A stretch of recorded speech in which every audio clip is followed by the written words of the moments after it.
Imran Khan, welcome to the program. Thanks for joining us. My pleasure, Mark.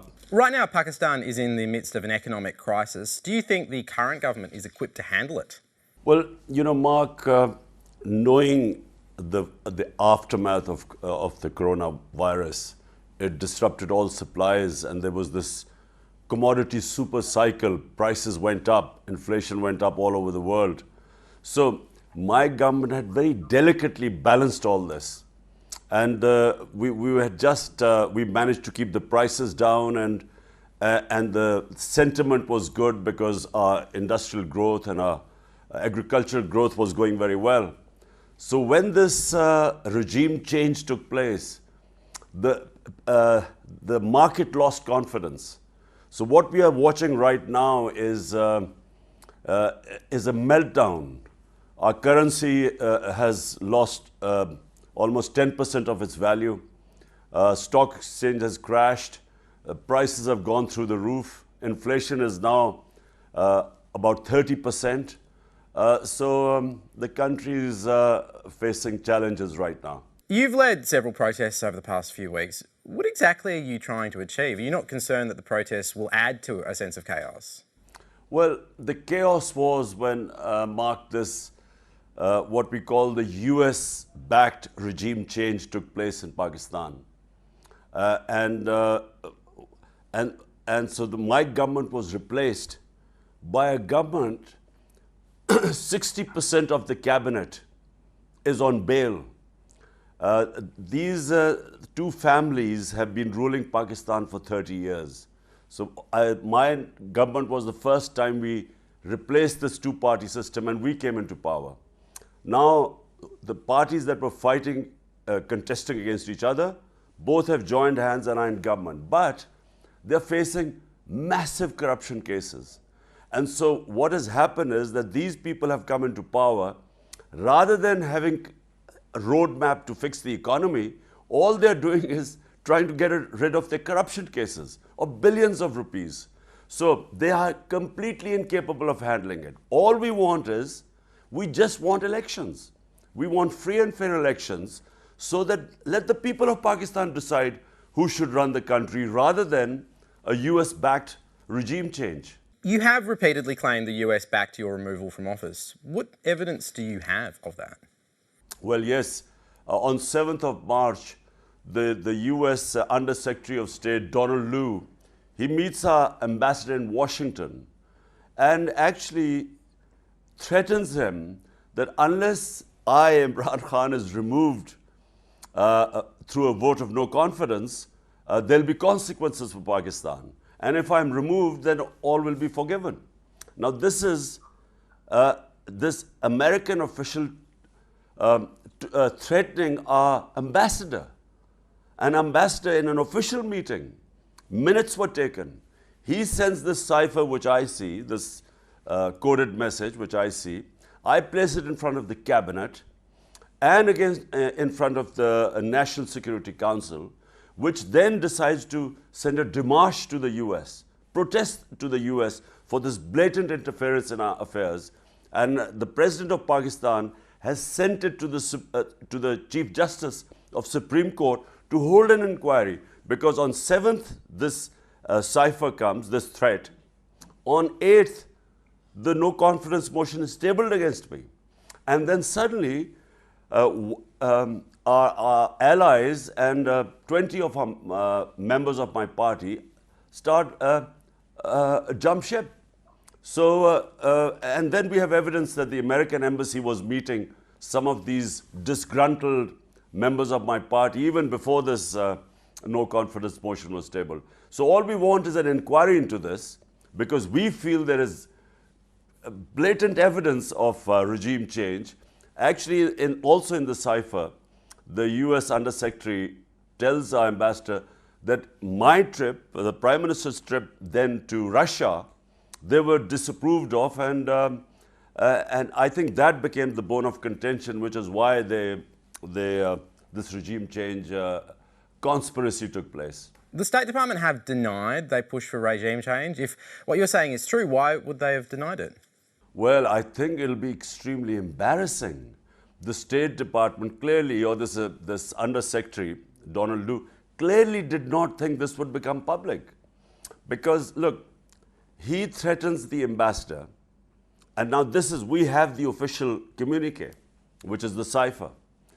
And the big question is, who is he sending this message to? Because I was the Prime Minister, I'm the Chief Executive, I had the Foreign Office, so who was this ambassador being, what message was being conveyed? So that's number one. And I would imagine that they would be very embarrassed. Because in US, if people find out, I mean, general public finds out, that this is we are the 5th most populous country in the world. And if this is how a US official deals with Pakistan ambassador in an official communique. So I think that I would expect them to deny it. But we have the communique, we know the dates, we know there were note takers on both sides. Elections are scheduled for next year, so if you are so confident of your support for re-election, why not just wait for those elections? Because Mark, this is insulting for a country of 220 million people, that an elected Prime Minister is removed by this conspiracy. And we know what the conspiracy was. Let me just say, Pakistan is not the first country where the regime change by the US has taken place. We know in Central America, or South America, regimes were changed. We know in Chile this happened. In Iran in 1950s, we know exactly the similar sort of regime change took place in Iran in 1950 when Prime Minister Mossadegh was removed. All the same things happened. The money was spent on media, which then vilified the Prime Minister. Then the opposition was doing demonstrations against him. And then his own members of his parties were bought. And so, and that's how they toppled him. Exactly the same pattern took place here. No Pakistani Prime Minister has ever finished a term in office. And I'm curious as to why that is and why the role of the military is so significant. Well, let me just, so in the last 62 years, half the time we have been ruled by military and half the time by these two families. They've ruled us. So I'm the, first time it's a new party has come up. Now, two things.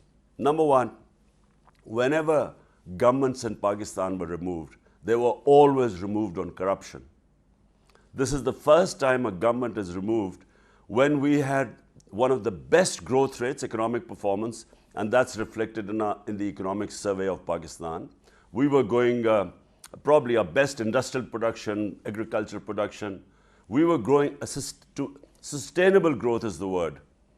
So this is the first time a government has been removed when there were no corruption cases and you couldn't doubt the economic performance. And since we've been removed, the country's gone down. As for the military, you see, we first, when Pakistan came into being, there was a big threat. India was 7 times bigger than Pakistan. And we immediately had a small skirmish or small war with India. Since then, there was fear in Pakistan that, we have a neighbor 7 times the size and we have to defend ourselves. So the military got stronger.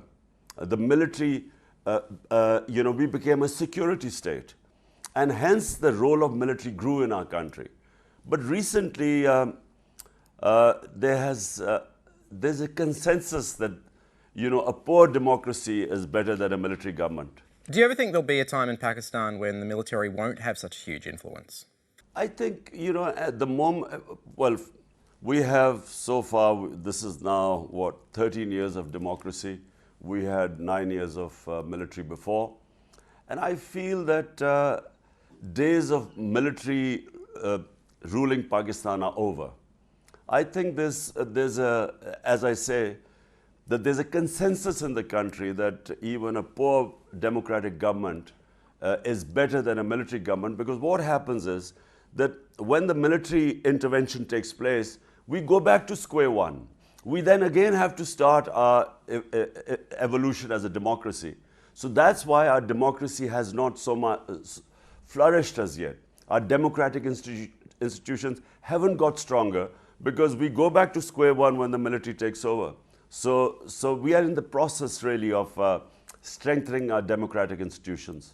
Just coming back to your economic track record, you were in Russia when it invaded Ukraine. You were there to negotiate oil prices as part of your attempt to deal with the economy. That said, looking back on that moment, being in Russia, do you regret being there at that particular moment? Mark, it's not a question of regret. Look, the trip was planned long before. There was a consensus in Pakistan. All stakeholders felt that we need to improve our relationship with Russia. Because in the Cold War, we were in the Western camp, and India was a neutral, non-aligned, but was closer to the Soviet Union. So there was a feeling in Pakistan that we should improve our relationship with Russia, because economically we have Russia can. What is the word? We need Russia more economically as far as our gas, because our gas reserves are depleting. Secondly, we need wheat because we have a growing population, and we had some 2 million tons of wheat shortage in Pakistan. And then the military needed hardware from Russia, and now we needed oil from them because Russian oil. We were going to get 30% discount from Russia to buy oil. So that was the primary need for us. So the timing turned out to be bad, because last thing I would have realized is that the night I land there, the next morning, President Putin decides to go into Russia. Now, I wasn't supposed to know that. And from that point of view, the timing turned out to be bad. But as I said, I wasn't supposed to know that. I'm actually quite fascinated by what you think the biggest challenges Pakistan is facing right now. Like, what is not being focused on in the midst of all this? Is it health? Is it climate change? What are the issues you think need to be addressed right now? Mark, there are lots of... Right now, the economic issue is the biggest issue. And as I said, we had very delicately balanced our economy because of this commodity super cycle when all energy prices had gone up all over the world, and 25% of our imports were oil-related, petroleum imports. So when the prices went up, it was a very delicate balance for us because we inherited basically a bankrupt economy. We only had reserves for 3 weeks of our imports. So we built it from there, and country went through pain in the first year because we had to go into an IMF program. We had cut our expenditure, so people suffered. Then came COVID, so the whole world suffered COVID. But in the third and fourth year, we grew at 5.6%, and then at 6% in the fourth year. So the economy was taking off. Our GDP had gone up, and so we were moving towards sustainable growth. But always we realized that if there was a political shock, it was so fragile that it would go into a tailspin, and that's what happened. The moment this regime change took place, our currency started falling, our reserves have depleted, and we have, because we depend on imports, and the moment the currency fell, the inflation has hit the roof. So at the moment, we are in a very difficult situation. At the moment, do you have any indication from foreign governments that they would support you returning to power? Mark, I don't want any support from foreign governments to get into power. I want free and fair elections. Let the people of Pakistan decide whoever they think is best to govern the country. Just looking now at the India-Pakistan relationship, a couple of weeks ago we had the Indian High Commissioner to Australia, Manpreet Vora, on the show, and he said that Pakistan sponsored terrorism, and that they won't deal with Pakistan until Pakistan deals with that. I'm curious, do you have a response to that position? Well, this is a standard line by India, because you see, where is the terror? What has happened is that Kashmir, which became a disputed territory between Pakistan and India in 1947, the countries went to the United Nations. the United Nations Security Council passed resolutions that the people of Kashmir, through a plebiscite, should decide whether they want to stay with India or with Pakistan. That was 74 years back. India never gave them that right to decide their destiny because they knew that people of Kashmir would vote to join Pakistan. Since then, this area has become troubled because within Kashmir there has been a movement, for independence. The movement actually is that they would just want independence. Now, in 1989, this then turned into an insurgency when they rigged the elections in the valley to have a pro-Indian government. There was a popular uprising. Since then, 100,000 Kashmiris have died. And in 2019, on 5th of August, India took away the statehood of Kashmir, which was the special status given to Kashmir until a plebiscite took place when the people decided which country they wanted to join. Now, since then, first the people of Kashmir were put under siege by 800,000 Indian troops, and 9 million people were in a state of siege. And since then, India blames, or even before that, they blame Pakistan for whatever happens, any incident that takes place in Kashmir, they blame Pakistan for it. The answer is not blaming Pakistan. The answer is to give the people of Kashmiris the right that was guaranteed to them by the international community, let them decide their own future. So to stop that, they have used the strong arm tactics, they've used military, it's the most militarized area in the world. I mean, the soldier ratio to the population is probably the highest. So India keeps blaming Pakistan for what happens in Kashmir. We believe that it is an indigenous movement, and if they were given their right, this whole thing would pacify. The area would become pacified. There are many people that regard the Taliban as a terrorist organisation, and you've been accused of cultivating a friendly relationship with them. In fact, there's actually a nickname for you, which is Taliban Khan. I mean, what is your response to people that say you have too close a relationship with a terrorist group? First of all, let me just correct something. Taliban were never terrorists. Taliban were religious fundamentalists. The organization that was considered a terror organization was Al-Qaeda. Now, Taliban came into being in 1996. I mean, I'm just giving people a history so that they know what this Taliban is all about. When the Soviets left Afghanistan in 1989, Afghanistan went into chaos because the Soviets left, the US, which was, along with Pakistan, was sort of fighting this war of independence at the time against the Soviets. The US packed up and left. Afghanistan went into chaos. The Mujahideen groups who were fighting the Soviets then carved out Afghanistan. There were warlords, they had influence in different areas. 200,000 people in Afghanistan died in the civil war that followed. And in that chaos, 7 years later emerged the Taliban. Why did the Taliban sweep Afghanistan? Because they gave a chaotic Afghanistan a sense of rule of law. They established a rule of law. They brought peace to Afghanistan. Now, they were fundamentalists. They were religious fundamentalists, not terrorists. Now, when the US replaced Taliban in 2001, the regime change took place. I was one of those people who knew the history of Afghanistan, along with all those people who understood Afghanistan, the character of the people. We kept saying that there was not going to be a military solution. People of Afghanistan never accept outside interference.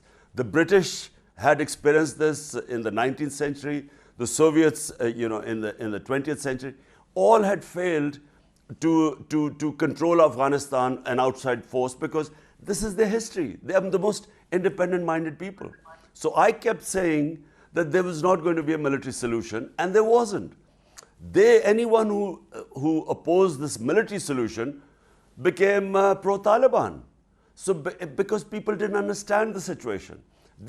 they do not understand the character of the Afghan people. So, in the end, when people like us were proved right, somehow we were made to be sort of friendly with Taliban or sympathetic with them. People like us are sympathetic with the people of Afghanistan. Afghanistan has suffered 40 years of strife.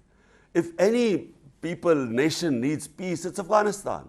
So all of us who stood for peace in Afghanistan did not mean that they were affiliated to Taliban. The military was never going to be a solution. And right now, you have Taliban as a reality. The world should work with them because there is no other reality in Afghanistan now.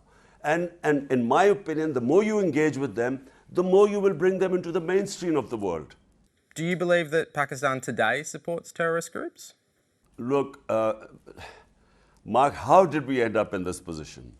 In the 80s, when the Soviets had invaded Afghanistan, Pakistan became a frontline state. All the Western countries, specifically the US, helped Pakistan, and we trained these Mujahideen groups, the ones who were freedom fighters in Afghanistan. They were trained along the border on the Pakistan side of the border of Afghanistan. They were trained to go and do guerrilla activities. They were called heroes, ones who do jihad, freedom fighters. Come 2001, the US invades Afghanistan now. Now, these people who were trained to do jihad or freedom struggle or who were guerrillas, Pakistan now tells them that, look, this is because the good guys have come to Afghanistan, which is the US, it is no longer jihad. If you fight them, it's terrorism. So guess what happened? They turned against Pakistan. These groups, which were trained to, were indoctrinated that fighting a foreign invader was jihad and you were heroes, suddenly we are telling them that they're terrorists, and Pakistan joined the US war on terror. So these people turned against us, and Pakistan lost 80,000 people for joining the war, the US war on terror. We had 3.5 million people internally displaced. We had over $100 billion lost to the economy. The US ally, Pakistan was an ally, conducted 400 drone attacks into Pakistan. So Pakistan was the country that suffered the most joining the US war on terror. And we became the collateral damage of the US war in Afghanistan. So not only did we suffer, because these groups turned against us, suddenly they became terrorists. So we then became a country that had terrorist groups. But these people were heroes when they were fighting the Soviets. Okay, so do you believe then that the Taliban are the right people to be governing Afghanistan? Mark, this is not the question right now. Question is, have we any choices? Is there another group that can manage Afghanistan? The US-backed government of Ashraf Ghani, I mean, they had all the resources in the world. They had US aid coming in. There was 300,000 army in Afghanistan trained by the US with the latest equipment, the best armed army. And what happened in the end? 70,000 armed, lightly armed militia. These 300,000 troops surrendered to them. And why did they surrender? Because the people of the country of Afghanistan supported the Taliban. Why did they support them? They didn't think of them as Taliban. They thought of them as freedom fighters. And they thought of the puppet government, the US-backed puppet government, was isolated. Which is why 300,000 troops surrendered without a fight. Because the population, army cannot go against a population. So the population had moved on. Why? Because the Ghani government was considered extremely corrupt, isolated. They did not deliver to the people. In the rural areas, people's lives didn't change at all. It was only in the urban areas, which were only 3 or 4 cities. So therefore, my answer to your question is, let the people of Afghanistan decide who they want. And I feel that the people of Afghanistan are strong enough, eventually they will assert their rights. The women in Afghanistan will assert their rights. But never has it happened that some outsider can liberate women of another country. It's never happened in history. Let the people, give them a chance. They're strong people, and I think they will assert their rights. There's lots of Pakistani Australians watching tonight. Do you have a message for the diaspora? The biggest support actually since this regime change in Pakistan took place, it's never happened before that all the Pakistanis, when we have almost 9 million Pakistanis diaspora living in different countries, and never has it happened that they turned out in such large numbers to support us, to support me. It's never happened because normally when there's a regime change, there's celebration in Pakistan. People distribute sweets. This is the only time that people came out, and millions of people within the country and Pakistanis outside came out to protest. And so I consider finally that I consider the overseas Pakistanis living in Australia, they are one of our greatest assets. And they have, their remittances, when the money they send back to Pakistan, has been one of the main reasons my government, they send more money during my government than ever in our history. So, and that was the main reason why we were able to, our economy was able to grow, we were able to sustain ourselves despite our exports, although we had record exports, but our exports are far less than our imports. And until we raise our exports, this gap has been filled by the overseas Pakistanis' remittances. And so I, for one, am extremely grateful to this overseas community. Just coming back to the relationship between India and Pakistan, what could improve relationships between those two countries? Like, what needs to be done right now? Mark, there is only one issue between us, and that is Kashmir. And I find that it's just lack of leadership that we have not been able to resolve this issue. Because the advantages of peace in the subcontinent are enormous. Pakistan on one side has China, one of the biggest, fastest growing economy in the world. And then we have India on the other side, which is potentially one of the second biggest market in the world and economy in the world. And then on our other side, we have all the world energy reserves. We have Iran, and then we have Central Asia. So we are strategically placed. If we had peace with India, India then has access to all the energy corridors. It has access to Central Asia, land access. And on the other hand, Pakistan and India, we have access to each other's markets. So the dividends of peace are enormous. But unfortunately, it is all stuck in Kashmir. We have not been able to resolve this issue in 75 years. And in my opinion, it just takes determined leadership. If two can decide to sit down and resolve the issue, then this whole area will be transformed. And may I say that, the issue of resolving Kashmir lies with the people of Kashmir. Because right now, the tactics which India has in Kashmir are quite similar to what Israel has in Palestine. These are not, there's not going to be a resolution either between Israelis and Palestinians or in Kashmir. Because by just having troops and security and having the latest sort of methods of oppression, this is not a permanent solution. So eventually there will have to be a settlement in Kashmir where the will of the Kashmiri people, let them decide what sort of, what they want, what is their future. But, there's no other way. I mean, just by oppressing them is not the answer. So are you calling for an independent Kashmir then? Is that what you're asking for? I think that, if India and Pakistan can sit together, and I must say we tried, and work out what would be the best way you could allow the people of Kashmir to express their free will. And the three entities, Pakistan, India, and Kashmiris, they will come up with some solution. But First of all, there has to be a realization that in 75 years, just by oppressing them and using force, it hasn't worked. And this is not as I said, this is not a permanent solution. Permanent solution is letting them decide what they want to do. Just lastly, before I let you go, you have had an incredible life. What would you most like to be remembered for? Look, Mark, I've also been very privileged. I've had more love and respect in my country than hardly any other Pakistani. So my contribution to my society would be just that which I started my politics 26 years ago.